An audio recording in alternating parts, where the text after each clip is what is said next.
안녕하세요. 오늘이 불타는 금요일이죠. 금요일, 아마 오늘이 가을 마지막일 같은데, 가족들과 보내실 이 시간에, 모자란 제 얘기 좀 들으시겠다고 오신 여러분께 일단 고맙다는 말씀 드리겠습니다. 어떻게 저녁들은 드셨나요? 예. 저도 많이 먹었습니다. 앞으로 1시간 정도, 제가 드린 유인물과는 좀 다른 얘기를 좀 해보려고 그럽니다. 얘기를, 드리려고 그러는데, 이 유인물은 제가 파일은 못 드리고, 유인물에 있는 내용은 그대로 쓰셔도 됩니다. 제가 사료를 다 검토를 해가지고 만든 자료이기 때문에, 그 레퍼런스만 달아서 쓰셔도 큰 문제는 없을 거라고 생각을 합니다. 제가 더워서는 잠깐 옷 좀 벗고 하겠습니다. 예.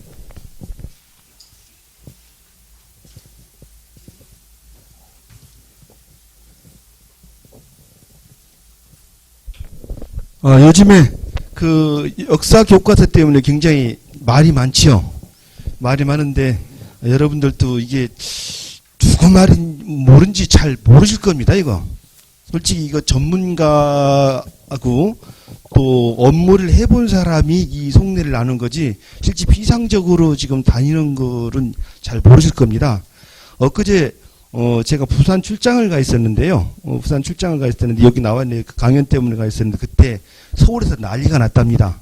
서울에서 난리가 났다는데 저희 집 앞에서 조금 일이 있었나 봐요. 저희 집이 이제 대학로인데 그래서 농민 한 분이 70대 된 농민 한 분이 서울대 병원에 입원을 하고 계신데 그래서 그런지 그분의 KO 추모 단들이 그 앞에 지금 비닐이 천막치고 있는데 다행히 요즘에는 시위 문화가 그래도 어느 정도 정착이 돼서 시민들이 돌아다니는 데는 방해를 안 하고 이렇게 이제 길은 방해를 안 하고 있는데 이제 저도 농민의 아들로서 저희 아버님께서 원래는 고향이 충청도 홍성이셨다가 북한에 계시다가 47년도에 월남을 하셨거든요.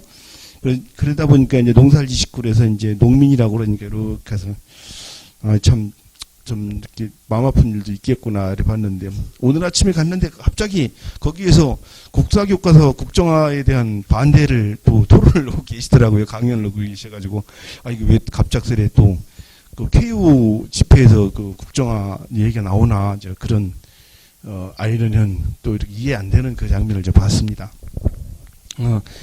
오늘 여기 보니까 나라는 형태의 역사는 혼이다 이런 프랑카드가 몇 개 붙었는데 이게 작년 8월인가 언제 대통령께서 그 말씀을 하셨다고 그래가지고 굉장히 말이 많았던 내용 같아요. 근데 저는 작년에 그 말씀을 하신 건 몰랐고 최근에 알았는데요. 제가 이제 신문하고 TV 이런 거 있죠. 그런 걸 끊은 지가 한 10여 년 됐습니다. 10여 년 돼서 이제 그런 뭐가 발표됐는지 잘 모르고 그러는데 최근에 이제 역사 교과서 문제가 일어나면서 도대체 어떤 부분이 있기에 지금 이 혼란이 오나 하는 거를 관련 기사를 한번 검토를 해봤습니다. 찾아서 제가 이제 뭘 하면은 끝까지 해보는 성격이 있거든요. 그래서 보니까 이런 말씀을 하셨더라고요. 그랬는데 거기에 대해서 굉장히 다른 사람들 이견도 보내고 또 근데 찬성하는 발언은 없었던 것 같고 그래서 이제 제가 이제 이 말을 보면서 대통령이 해서 이 말이 옳고 그름이 아니고 어찌 보면은 저 말이 맞는 말이거든요. 나라는 형태고 역사는 혼이다라는 그 말이 그거를 갖다가 이게 역사학자가 아닌 분이 정치하시는 분은 역사를 저렇게밖에 표현을 못해요. 그건 정치학을 하시는 분들은 근데 이제 역사를 하는 사람들은 나라는 형태의 역사는 혼이다라는 말을 민족과 국가라는 그 얘기를 표현을 하면서 민족 플러스 이제 국가라는 건 계약이잖아요. 서로가 상대방의 계약이기 때문에 민족이라는 거는 어떤 신념의 집단 결정체들이고 그 신념의 결정체들이 어떤 큰 대외적으로다가 자기들을 보호하려고 그러면은 그 집단 간의 계약을 맺어가지고 행위를 하는 것이 국가거든요. 정치학하시니까 노구님께 더 잘하실 것 같은데 저는 이제 그렇게 정의를 내려요. 그래서 우리가 오늘날까지 쭉 내려오면서 과연 어떠한 생각을 가지고 내려왔나 하는 이제 그런 거를 좀 살펴봐야 된다고 생각을 합니다. 우리가 한민족 국가라고 그러잖아요. 한민족 국가. 이 한자가 참 이게 참 어떻게 해석을 해야 될지 그게 문제가 됩니다. 그냥 우리나라 고자로 하자에다 늘자를 붙여서 하늘민족이라고 얘기를 할 건지 아니면 크다고 얘기를 할 건지 또 이렇게 두루두루도 모든 걸 포함하는 그런 뜻으로 이제 뭐 얘기를 할 건지 뭐 여러 가지 해석이 가능한데 아마 그 정의에 대해서는 옛날에 여기 계신 김상일 교수님께서 한번 그 정의를 한번 하신 것 같아요. 근데 이제 그거는 이제 굉장히 학문적으로 정리를 하시다 보니까 일반 사람들 입장에서는 굉장히 이거는 이제 이해하기가 좀 어려운 부분도 있죠. 근데 이제 저 같은 경우는 이거를 갖다가 그 역사를 하는 사람이 입장에서 그 문제를 정의하기는 굉장히 어렵습니다. 왜 그러냐면은 역사라는 거는 역사학이라는 그 말은 철학이라는 얘기거든요. 그러니까 뭐냐면은 역사 우리가 알고 있는 역사라는 거는 인류학 플러스 철학이 가미돼서 새로운 학문 분야가 나오는 겁니다. 그러니까 우리가 일반적으로 알고 있는 거 있잖아요. 어떤 팩트 하는 거 그건 인류학적인 얘기입니다. 사람이 그 어떤 사실 하나는 그런데 그 사실 하나에다가 생명을 불어넣고 의미를 불어넣는 그 철학에서 할 수 있는 일이거든요. 그래서 인류학 플러스 철학이라는 결정체가 곧 역사학이 되는 겁니다. 그래서 역사학이라는 것은 동서고금을 막론하고 집권자들이 통치자들이 과거의 경험을 활용해서 현대 정치를 하고 미래를 위해서 그 활용하는 학문이 바로 역사학이었습니다. 바로 그래서 동양 사상에서는 어떻게 되냐면 감계주의라고 그래가지고 최고 통치권자들은 과거의 잘잘못을 자기 그 선배 황제들 왕들의 잘잘못을 정확히 짚어서 현재 정치를 하면서 미래를 봤던 거거든요. 특히 동아시아 같은 경우는. 그런데 이제 서양 같은 경우는 종교가 이렇게 세상을 좌지우지하는 나라이잖아요. 유대교를 비롯해서 이슬람 그리고 캐톨릭 그렇게 하고 또 이제 개신교까지 여러 가지 이제 그런 그 종교들이 그 지배를 하는 거기 때문에 사실 현실적인 황제가 역할은 굉장히 제한적이었습니다.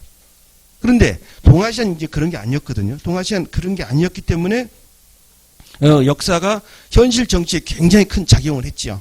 그래서 현재 지금 우리나라 그를 둘러싼 동아시아 국제 정치에서 있어서도 어떤 현실적으로 뭐 군함이 몇 대, 전투기가 몇 대, 그거는 이제 현실적으로 얘기를 하는 거지만은 그 이전에 역사적인 사실이 어떻게 전개가 됐느냐 그걸 가지고 얘기를 하거든요. 그래서 왜 그러냐면 대의명분용이잖아요. 역사적으로 우리가 뭐 일본이 우리 땅이었다. 하고 뭐 만주가 우리 땅이었다. 그거를 확실하게 서로가 인정을 하면 어떻게 돼요? 탱크하고 군함 가지고 싸울 일이 없잖아요. 사실 탱크하고 군함 가지고 싸울 일이 없어요. 그런데 이제 그게 서로 설득이 안 되고 그게 서로 동의가 안 되니까 디립다 붙어서 이제 한 판씩 해 붙이는 거죠.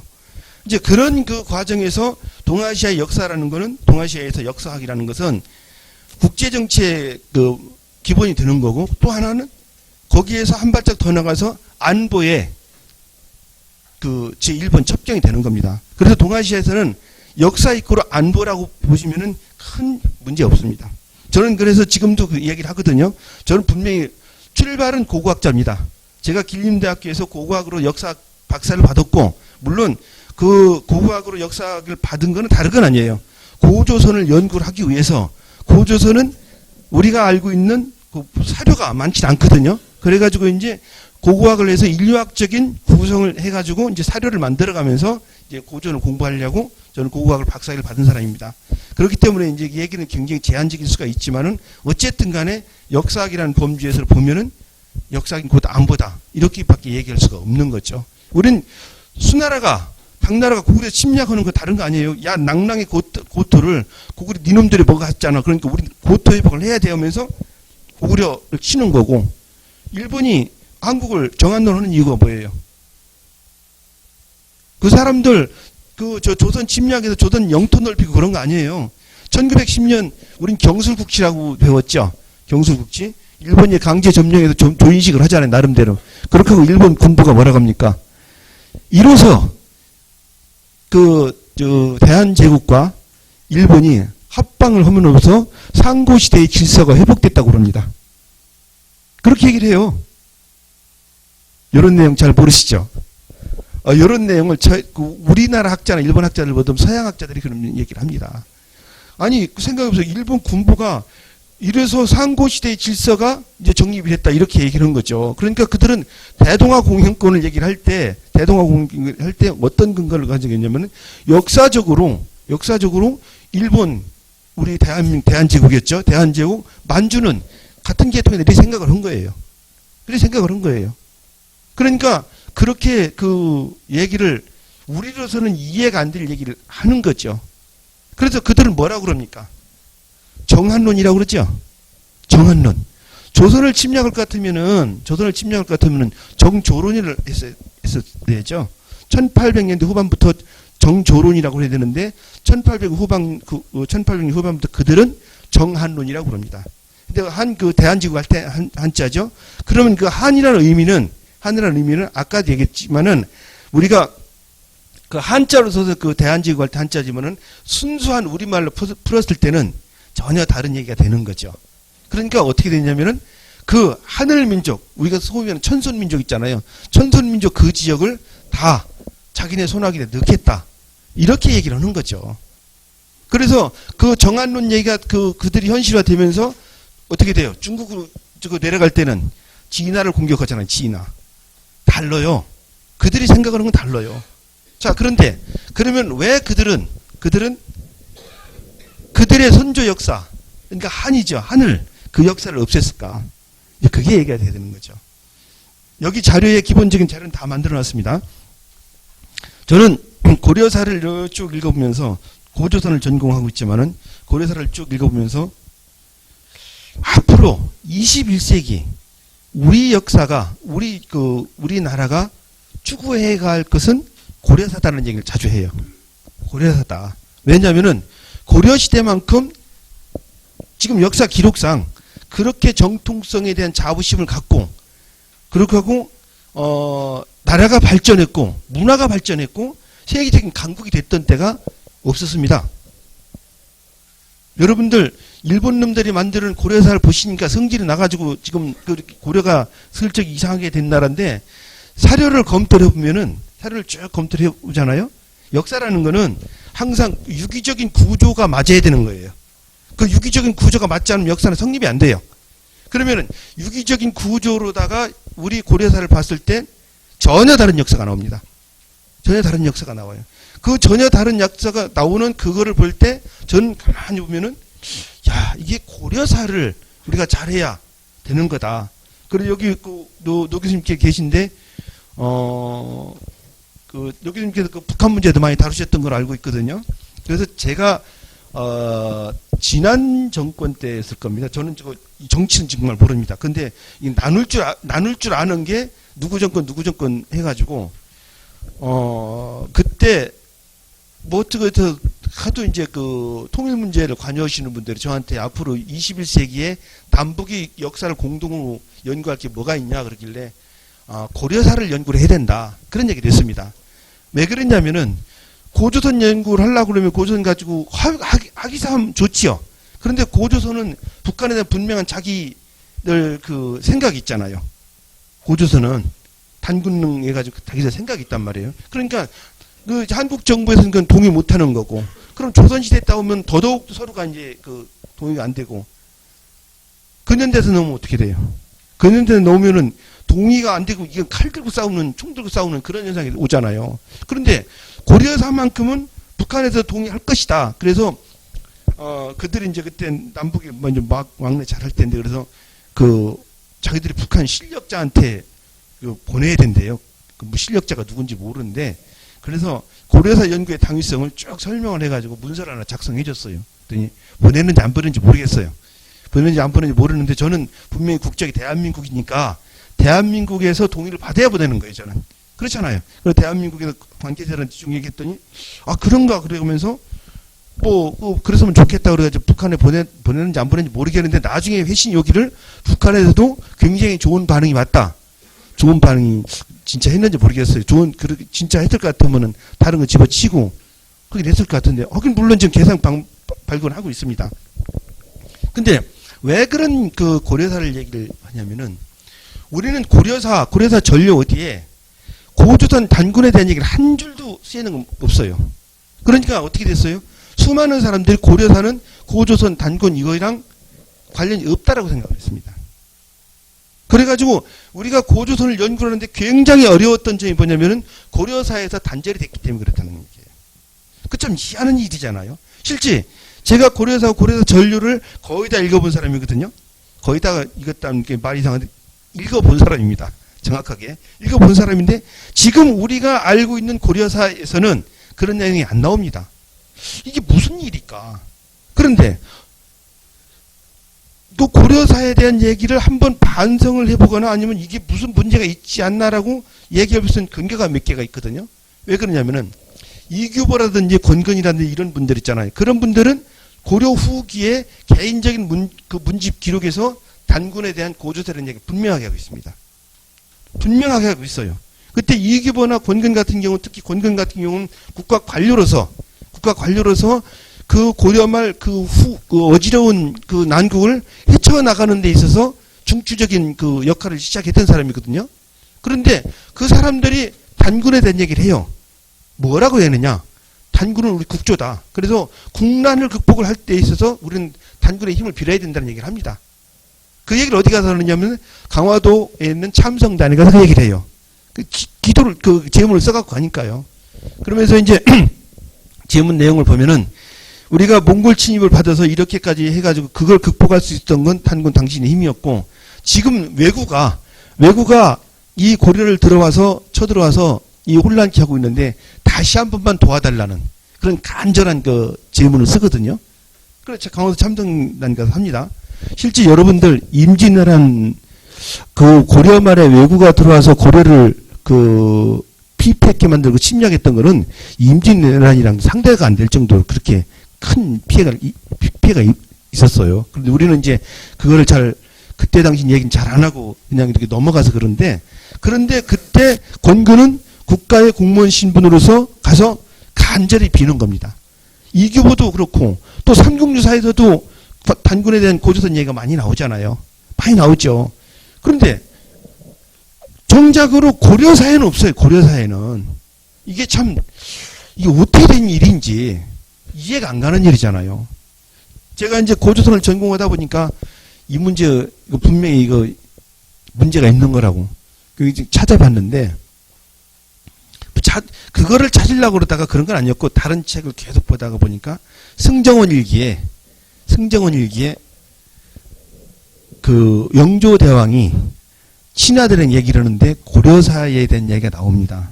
고려사를. 그런데 고려사에 제왕편이 있고 단군편이 있다는 기록이 나왔어요.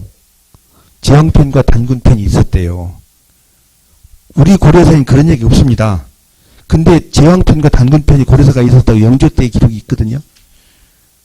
참 깜짝 놀랐습니다. 그래서 내가 공부를 못한다고 그래서 이 승정원 일기가 깔보는 건가? 그래서 이제 그거를 혼자 번역을 해보다가 한문 실력이 좀 딸리는 그 있어서 제가 이제 그 한문 잘하는 분한테 보냈어요. 그랬더니 제 번역은 거의 맞답니다. 그러면 고려사에 영조 때까지 저는 고려사에 제왕편과 단군편이 있었다는 얘기잖아요.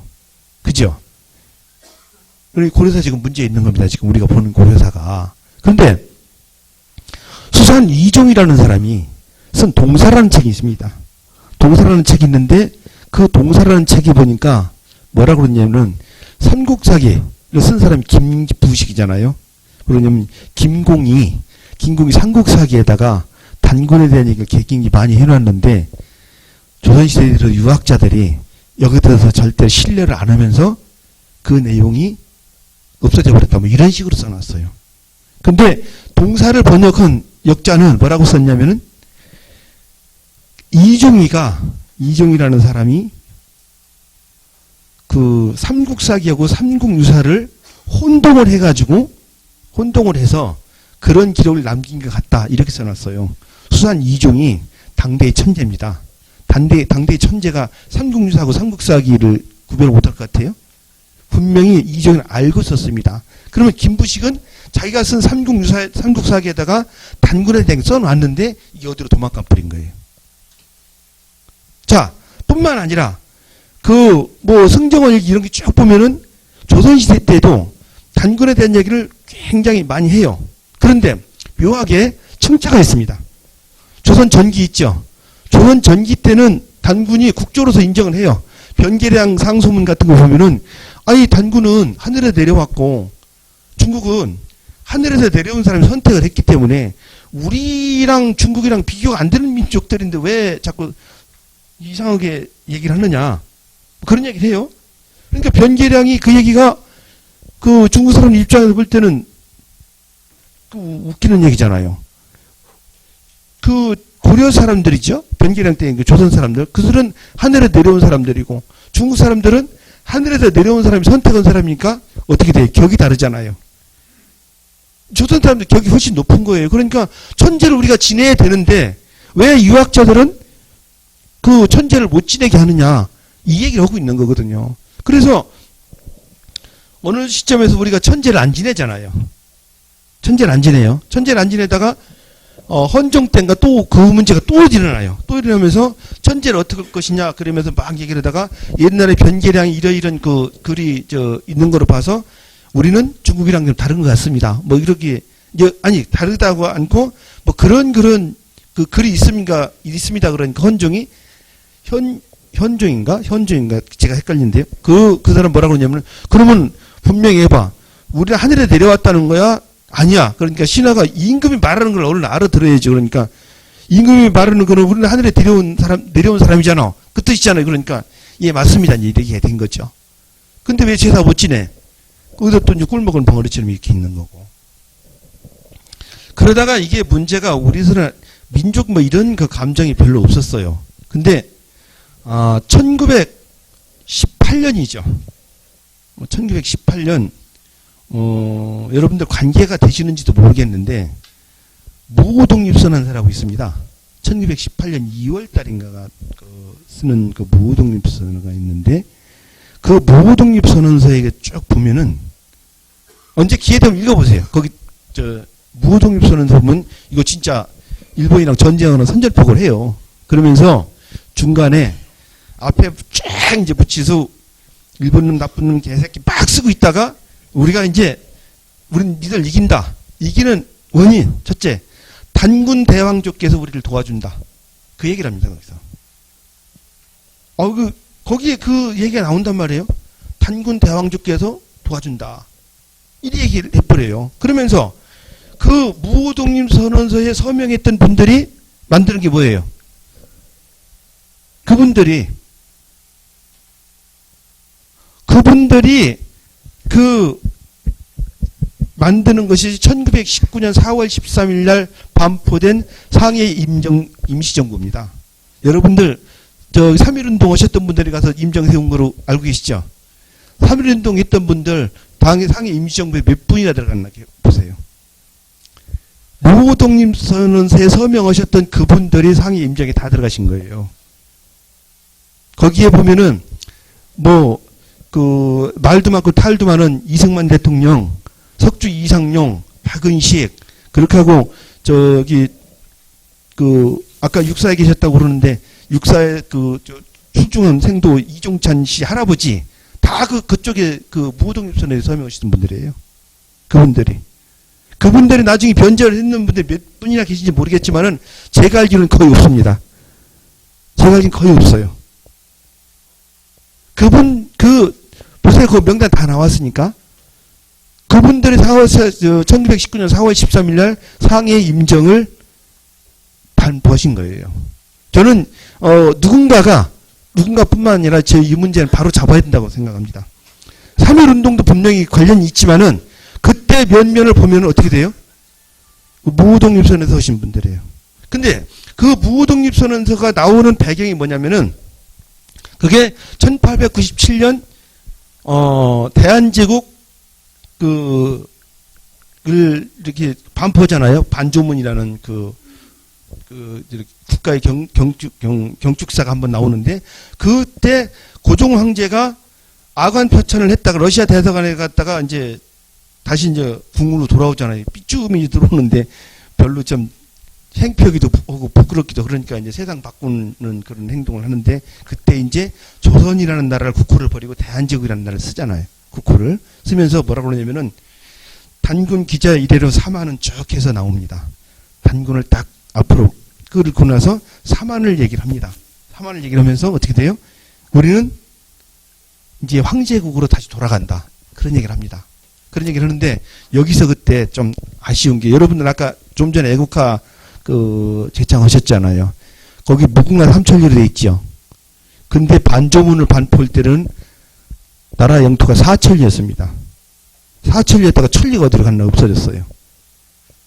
네. 미터법도 그때가 1897년이 지금 4km의 심리가 아니고 그때는 5km의 심리가 그랬을 거예요.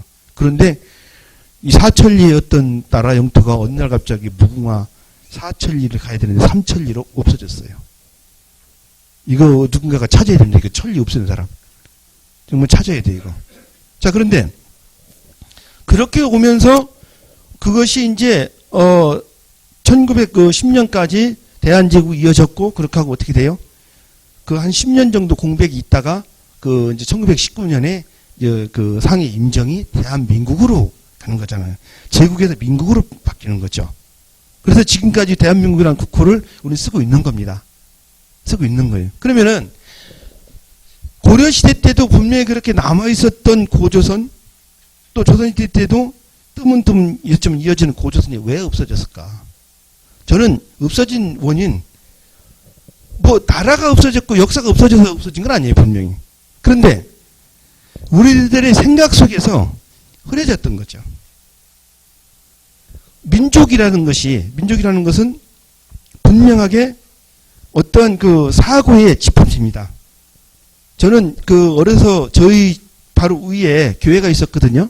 교회가 있어서 그때 이제 마이크로 설교를 하는 시기가 들어왔어요.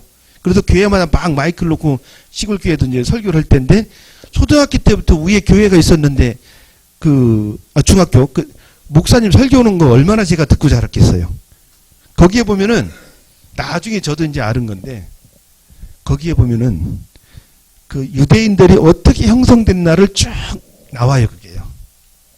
그게 보면은 민족이라는 거는 순수한 종교적 집합체가 자기들의 권리 있잖아요. 권리를 보호하기 위한 배타적인 행위를 할 때 그게 민족이 되는 것입니다. 사실 유대인들이 그 이집트에서 나올 때 있잖아요. 유대인 나올 때 그들은 분명히 그들의 권익을 보호받기 위해서 나와요. 싸워가면서. 그래서 우리는 그들 보고 뭐라고 그래? 유대족이라고 그러잖아요. 유대족. 순수한 종교단체로 가면 그런 얘기 안 하는데 어떠한 자기들의 이익을 보호하기 위한 정치적인 행위. 그때 되면 이제 좀 달라지는 거죠. 자, 그런 볼 때 결국은 한번 사상이라는 것이 머릿속에 들어가기 시작하면은 그거 쉽게 못 바꿉니다. 못 바꿔요. 고려시대 저는 애초에 훈요십조라는 그 내용 자체에 대해서 굉장히 그 진위에 대해서 의문이 있지만 어차피 기록이 남아있어서 꼼짝을 못하는 거지만은 그 고려시대는 분명히 생각의 다양성을 가졌던 나라거든요. 그 훈요십조에 나오잖아요. 그게요. 1조에 불교국가, 2조에 뭐 쭉 해서 이렇게 풍수지리, 3조에 뭐 연등의 팔관의 하늘 얘기 쭉 나오잖아요. 그 얘기를 나오는 걸 보면은 고려라는 나라를 건국할 때 그 모든 국가에 필요한 모든 것을 다 수용한 것이 고려의 특징입니다. 그러면 그게 고려만 있겠습니까? 풍수지리, 신라, 그 도선 뭐 얘기 다 나오잖아요. 그 고구려 백제 신라가 다 그랬던 겁니다. 그러니까 그 고려란 나라에서 한 이게 통일되면서 사상적으로다가 네 말도 맞고 내 말도 맞고 이게 다 왔던 거예요. 그러니까 김부식이 같은 사람이 유학자지만은 그 당대 그 굉장히 큰 그 거성 유학자지만은 그가 편찬한 삼국사기를 보면은 전혀 그 유학자적인 편파적인 냄새가 안 납니다. 여러분들 김부식 욕 굉장히 많이 하시죠? 하는 분들도 안 하는 분들 있을 텐데 보편적으로 많이 합니다. 하는 이유 사대주의라고 그렇게 욕을 하잖아요. 김부식 사대주의 아닙니다. 김부식이 사대주의였다면은 사기라는 말 안 쓰죠. 그렇게 하고 그 삼국사기에 나오는 편제상에서 무슨 뭐 고구려 번기 신라 번기 그런 말 안 씁니다. 사대주의였으면은 고구려 세가 뭐 이렇게 썼죠. 고려 세가라고 쓰잖아요. 고려시대 때 유학자들은 세가로 써요. 그런데 그 내용 틈틈이 보면은 고려사를 보면 고려는 황제국이었다는 얘기가 굉장히 많이 나오거든요. 많이 나와요. 많이 나오는데 김부식인 고려시대에 살면서 어떻게 돼요? 전혀 그런 얘기 안 합니다. 황제국이라서 당연히 하니까 어떻게 돼요? 삼국사기 딱 다 써놓고 황제한테 보고를 하잖아요. 그게 지인 삼국사기 표입니다. 표문이에요, 표문. 표문이라는 건 신하가 황제한테 올 때 표문을 쓰는 거거든요. 그래서 그 1절 보면은 폐하에서 쭉 씁니다. 근데 그 고려사 그 삼국사기를 그 조선과학문회라는 데서 이제 한번 다시 찍는데 거기에 보면 뭐라고 쓰냐면은 폐하 이런 말이 없어지고 진 삼국사기 표도 없어지고 상소문이라고 바꿔놓고 그래요. 요새 조선과학문회 다시 보고 논다고 뭐 그러고 돌아다니는데요. 알고 하는 건지 모르고 하는 건지 모르겠어요. 근데 거기에서 보면 김부식 같은 유학자이지만은 그 사람은 당당하게 뭐예요? 그 고려의 정신을 계속 발전시키고 있는 거예요. 그러니까 아까 수산 이종희가 얘기했듯이 어떻게 됐냐? 김공이 단군에 대해 얘기를 많이 했는데 어딘가 없어졌다는 얘기를 하는 거예요. 그러면 조선시대 때 들어와서 어떻게 해요? 조선시대에 들어와서 조선의 유학자들은 분명히 유학이라는 학문적 체계를 가지고 나라를 건국을 했거든요. 유학이라는 학문이 뭐예요, 이게? 여기 유학 전공 오신 분 계실 것 같은데요. 저는 유학이 정치적으로 들으면 분명히 그렇습니다. 그런 계급주의를 인정하는 학문이거든요. 그래서 종법에 의거했던 시스템을 인정하는 거기 때문에 유학은 분명히 이 피라미드 형태의 시스템에 대해서 인정을 해야 되는 겁니다. 그런데 여러분들 우리나라 사대주의를 굉장히 이제 그 비판하고 욕하고 이제 그러기도 하는데 실제 그 사대주의가 고려 말에 안 나올 수가 없는 상황이 하나가 와요. 뭐냐면은 우리가 몽골한테 한 100년 동안 그 쥐어 터지며 살면서 고려가 거의 파산 직전에 가잖아요.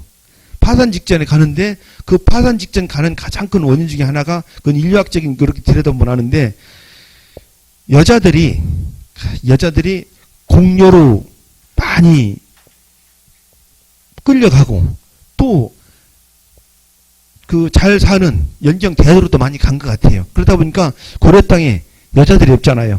여자들이 없으니까 어떻게 돼요? 인구가 안 늘어나, 인구가 안 늘어나면은 국가안보에 치명적인 그 약점이 오잖아요. 그러니까 나중에 그때 윤관 때만 해도 몇십만 명이 여진족을 치러가는 그런 고려의 국력이 이성계가 요동정벌을 하러 가는데 탁탁 긁어서 7만 명 정도밖에 안 돼요. 고려 군대가 없어진 거예요. 그러면은 원나라 같은 그 거대한 그 군사를 가진 나라랑 싸워야 하는 고려의 입장에서 어떻게 돼요?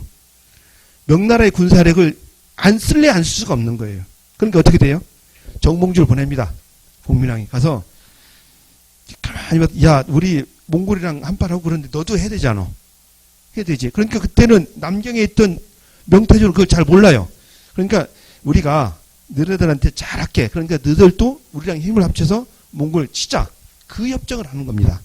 협정을 하는데 그 남경에 있던 명태조는 제 고려라는 놈들이 말은 들으니까 되게 무서운 놈들이고 그러니까 야 굳이 그럴 필요 없이 30년에 한 번 와도 좋고 10년에 한 번 와도 좋고 그래 하자. 그래서 어떻게 너랑 나랑은 힘 합쳐서 몽골 치면 되는 거고. 그런데 고려는 서로 약점이 있잖아요. 무슨 약점?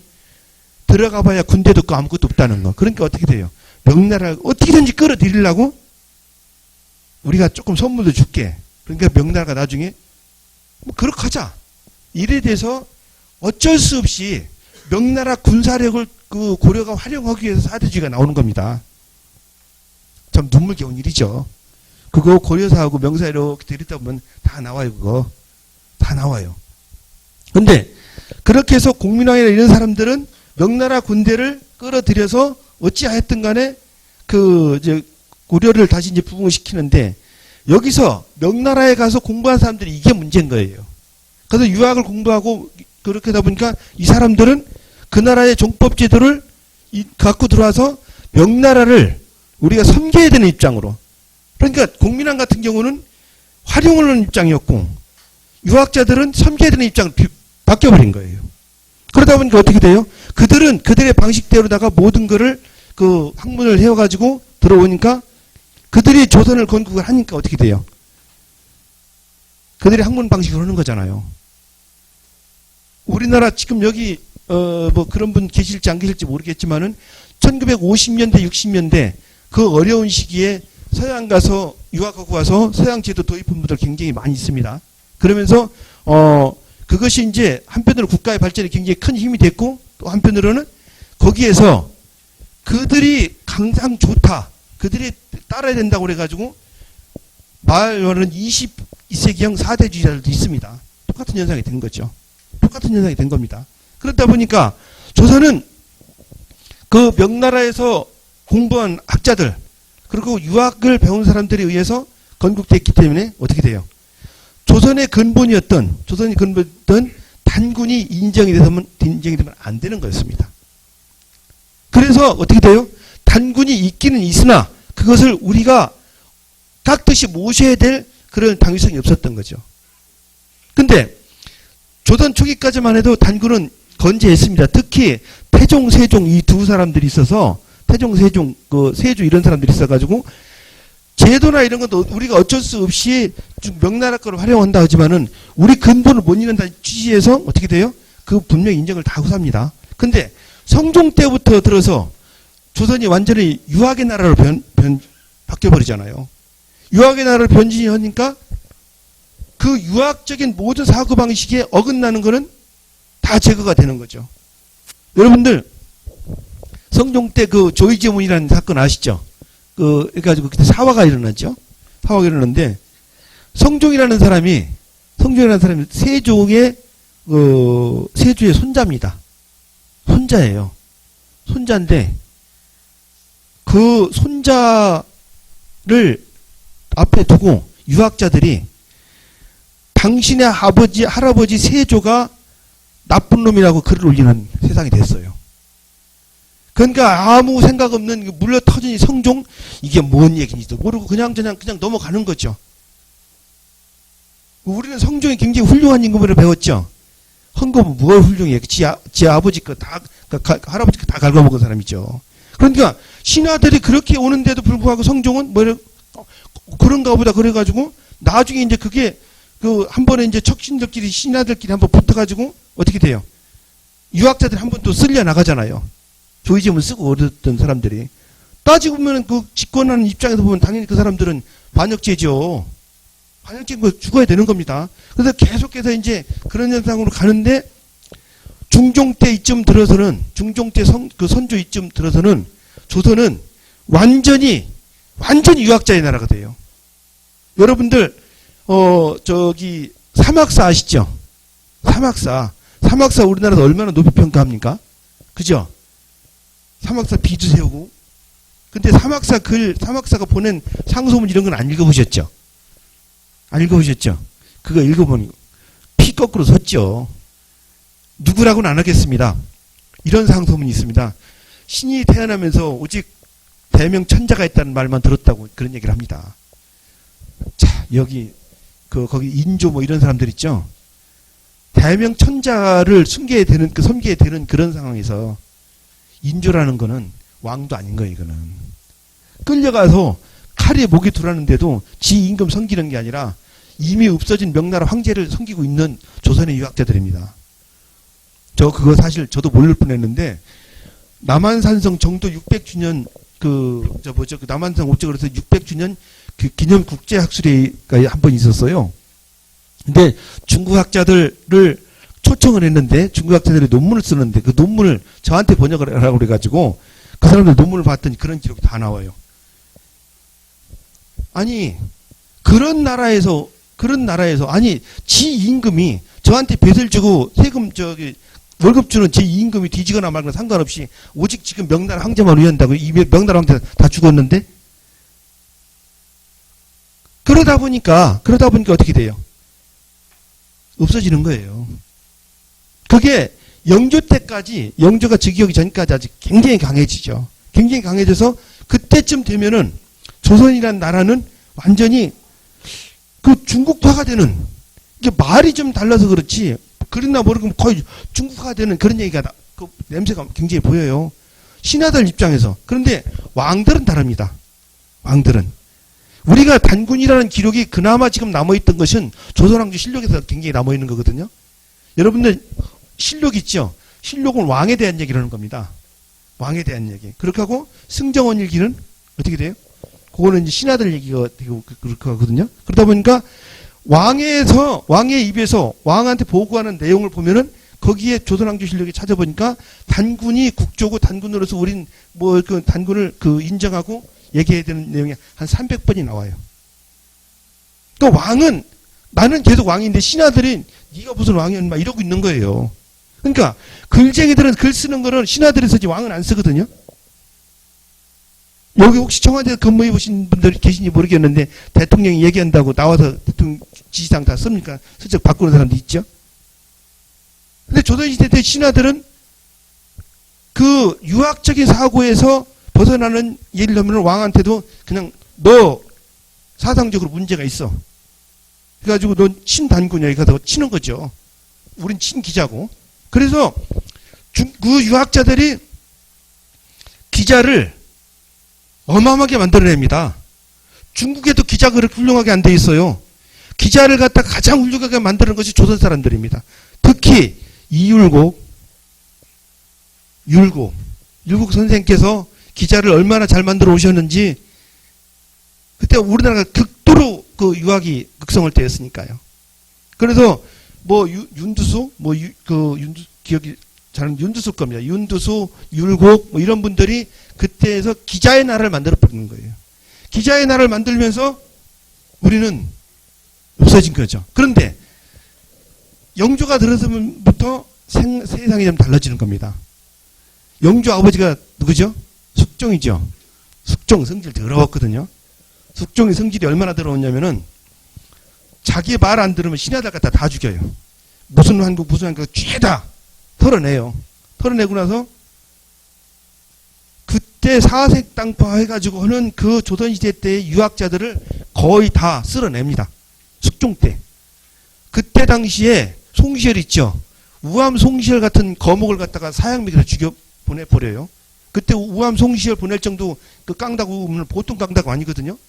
그렇게 하고 송시열 모두 다 죽이고 나서 왕을 자기 모자는 경종한테 했다. 경종이 곧바로 이제 죽고 나서 영조가 올라가잖아요. 영조가 올라가는데 영조가 올라가 보니까 지 아버지가 문제거든을 다 이제 없애버린 거예요. 없애버리니까 거기에서 이것저것 유학자적 떠드는 사람이 없죠. 이제 떠들었다면 이제 다 죽는 판이니까. 그때도 실제 숙종이 그렇게 한국 몇 번 일으킨 게 결국 예법 있잖아요. 중국 예법 가지고 그러다가 따지거다 그런 거잖아요. 그러니까 숙종 다 날려버리는 거죠. 그러고 나니까 영조가 따고 보니까 이제 아버지가 다 해결해 놓고 자기 희망을, 자기 꿈을 펼치는 겁니다. 그래서 영조가 조선학을 만듭니다. 조선학을 만드는데 조선학을 만드는 가장 큰 근거가 뭐냐? 다시 단군 끌어들이는 겁니다. 단군 끌어들이는 거예요. 단군 끌어들여서 영조가 왕이 야 단군 중요하다고 막 얘기하니까 그때 숨죽여 살던 그 많은 사람들 있잖아요. 그 많은 사람들이 어떻게 돼요? 다시 우리 역사를 끊어내는 겁니다. 성우 이익이라든지 뭐 이런 그 학자들 있잖아요. 그게 조선학을 하는 분들이거든요. 그분들이 다시 이제 단군을 끌어내고 그러는데 영조가 죽고 나서 이게 정조가 들었더니 조금 세상이 또 바뀌어요. 그래서 어쨌든 간에 다시 유학자들의 중국 문화가 복구가 되면서 또다시 고조선이 사라져버리는 거예요. 그러니까 결국은 어떻게 돼요? 영조 때 부흥했던 그 고조선의 그 조선학이 아마 계속해서 잘 발전돼 갔으면은, 그 을사보호작 이런 거 있잖아요. 그런 얘기들이 없었을 겁니다. 근데 결국은 조선이라는 나라를 지키려고 했던 나라들 있잖아요. 그 지키려고 했던 고려라든지 이런 것들은 자기 주체성이 있었잖아요. 분명히 자기 주체성이 있었어요. 그런데 어떻게 돼요? 그것이 깡그리 무너져 내렸던 조선 후기에 들어와서는 분명히 새로운 서세동점이라는 그런 그 새로운 물결 속에서 조선을 지켜야 되는데 조선을 지킬 수 있는 근거가 하나도 없어진 거예요. 그렇게 믿고 있었던 청나라가 어떻게 돼요? 청나라가 나중에 일본 하관에 가서 일본한테 미안하다고 그러잖아요. 그러다 보니까 조선의 학자들이 갈피를 못 잡고 있는 거죠. 모든 새로운 거를 갖다가 조선을 끌고 가야 되는데 유학도 안 되고 일본을 따라갈 수도 없고 그때 새롭게 들어오는 게 뭐예요? 캐톨릭이 들어오기 시작하잖아요. 캐톨릭이 굉장히 빨리 전파가 되잖아요. 그때 우리의 전통 사상했던 단군, 뭐 이렇게 여러 가지 그 사상들은 발을 못 붙입니다. 발을 못 붙여요.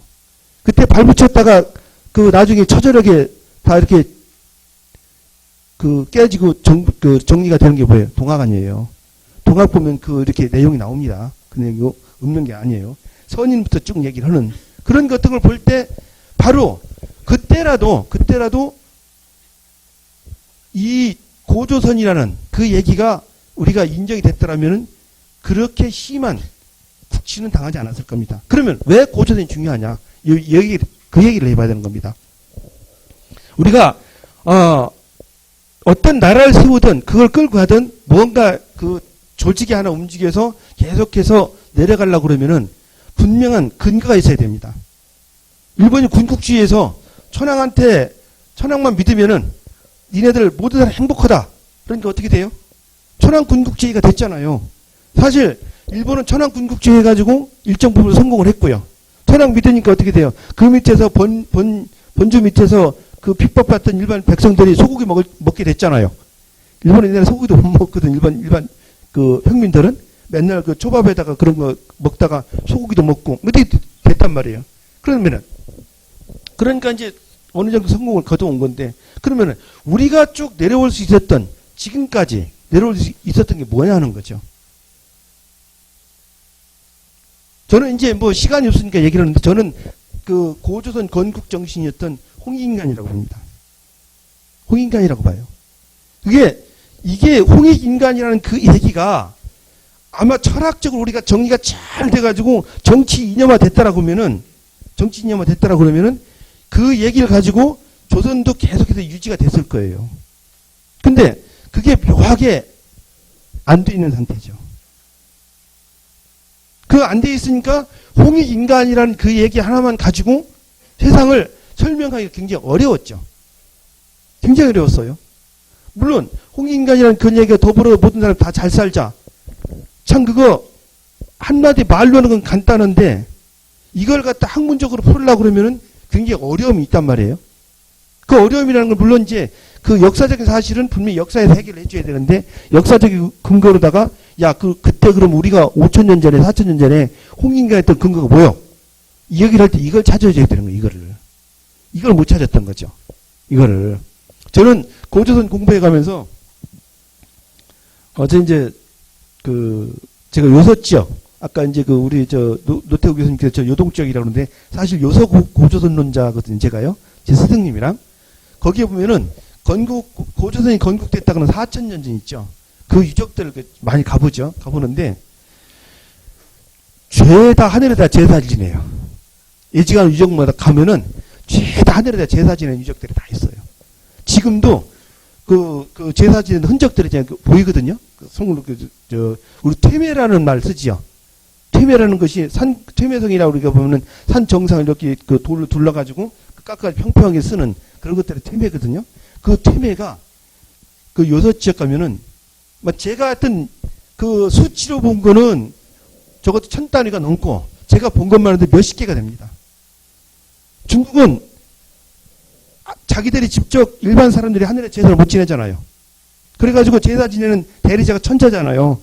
천자이기 때문에 하늘에 제사 지낼 수 없어서 제사 지내는 한두 대 모아놓고 하는데 우리는 제사 다 지내요. 하늘에다 다 지냅니다.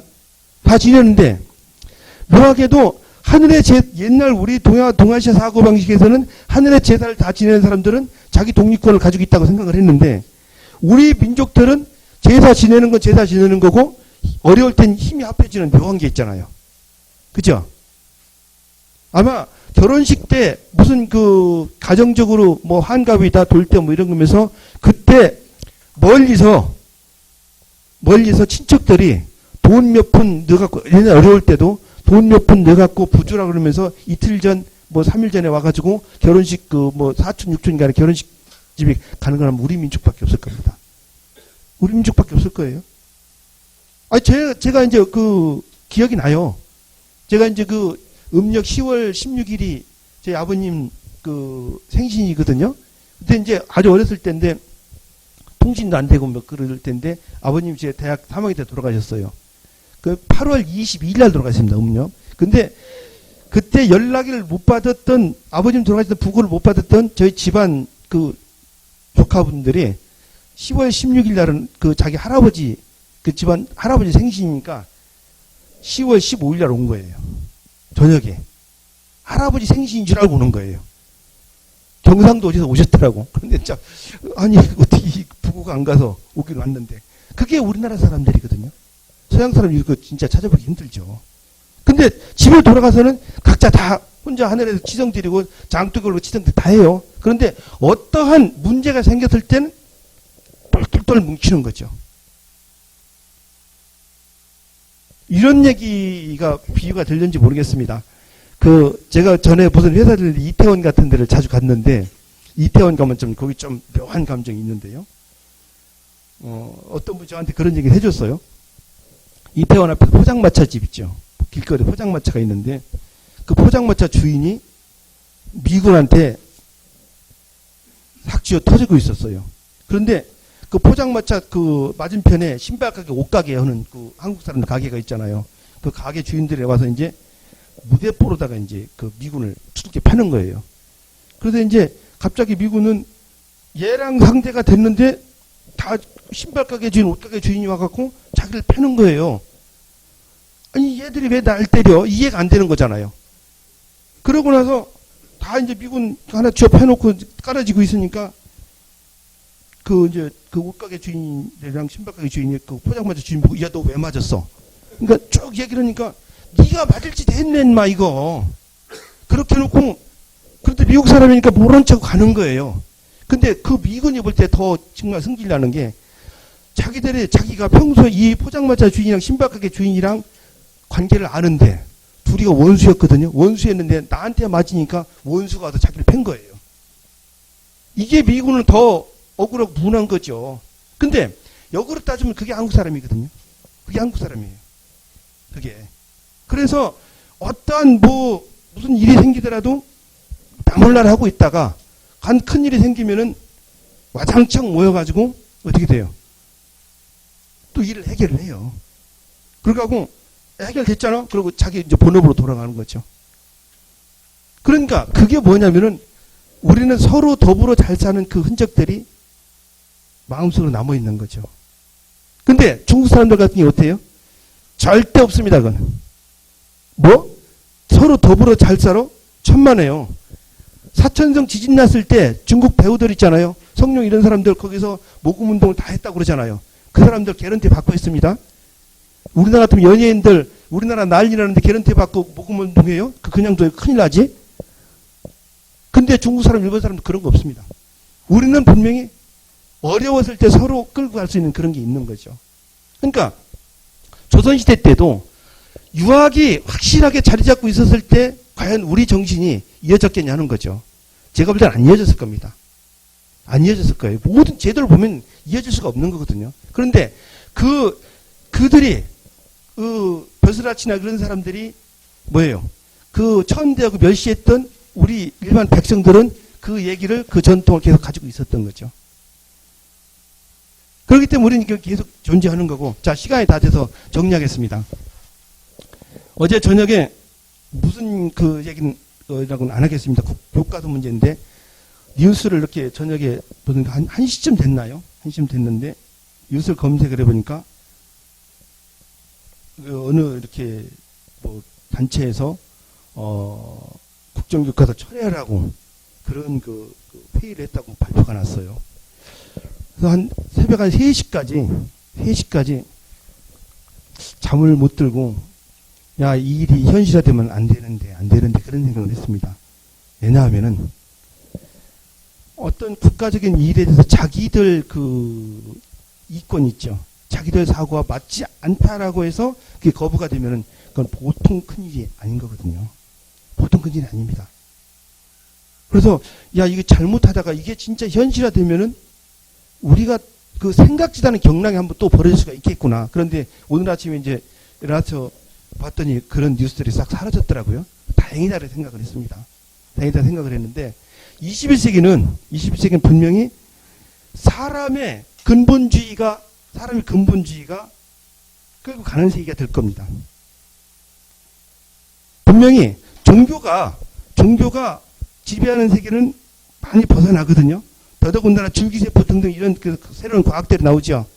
옛날에는 종교의 힘에 의해서 이게 유지가 됐었는데 요즘에는 이제 잘라내고 끼우면 되는 시기가 왔죠. 이런 시기가 왔을 때 종교의 힘은 분명히 약화가 될 겁니다. 약화가 되는 그런 시점에서 그럼 인간 근본주의를 갔을 때 그 인간 근본주의를 끌고 갈 수 있는 게 과연 어떻게 있겠냐는 거죠. 과문해서 그 100% 장담을 할 수 없습니다만은 그냥 이렇게 봤을 때 책을 들여봤을 때 우리 민족처럼 이 홍익 인간이란 그 얘기를 가지고 이어져 오고 버텨져 오고 잘났다고 하는 민족은 전 세계에 한 민족밖에 없습니다. 저는 여러 군데서 그런 걸 많이 느낍니다. 여러 군데서 엊그제 신문에 보니까 세계에서 안전망이 제일 잘 되고 안전한 나라가 어디냐 해가지고 1위인 나라가 한국이죠. 한국이잖아요. 우리나라 사람들 그거면 의아하다고 그러죠. 여기 외국 많이 다녀보셨겠지만 유럽 같은 데 가서 아침 8시 넘어서 저녁 8시 넘어서 어떻게 물건 만들어 삽니까? 못 사죠. 우리 새벽 1시 도로 댕겨서 사요. 우리 동네는 뭐 새벽 24시간 그러고. 근데 어느 나라도 이렇게 한국처럼 치안 잘 되고 뭐 그런 나라가 많지 않습니다.